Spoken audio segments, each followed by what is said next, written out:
That's the one thing I've noticed about you, and through all the markets where the REO stuff comes along, and you've done that and done very well at that, and a lot of people do really well at that, and then they crash, they go away. You don't see them anymore. Because it's a totally different skill set. Yeah, but you always do well, and even though you might do a little bit better when that comes around, I do different. You never fall off. I don't know that I do better. I do different. Different.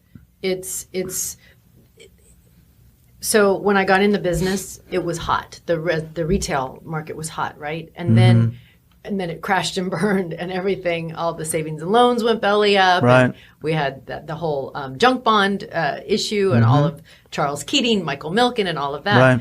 And so I could see the market was locking up, and there was no business to be had. And so I quickly realized, again, okay, it's changing. I'm only in the business 3 or 4 years at this point. Right. I got to figure out how to get past that breakwater, because I just got thrown back on the sand. So now I got to get up, swim back out, and figure out how to do this. Right. I was sitting in a client's living room, and I went through my presentation, and his face dropped. And I said, "What did I say?" He said, "Well, I owe more than what you just told me my house was worth."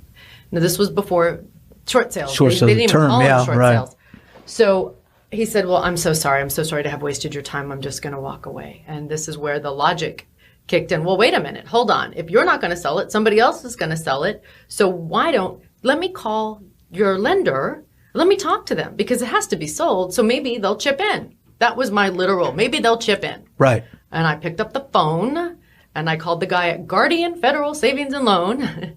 And I got, so you can get somebody on the phone. Right. And I just explained what I was trying to do. And I said, look, this gentleman he's in financial crisis. Right. And he needs to sell, and he's going to end up walking away, but it doesn't really sound like the best solution. So the next step would be, if I can sell this, are you willing to help us? Right. And before I knew it, I was doing short sales.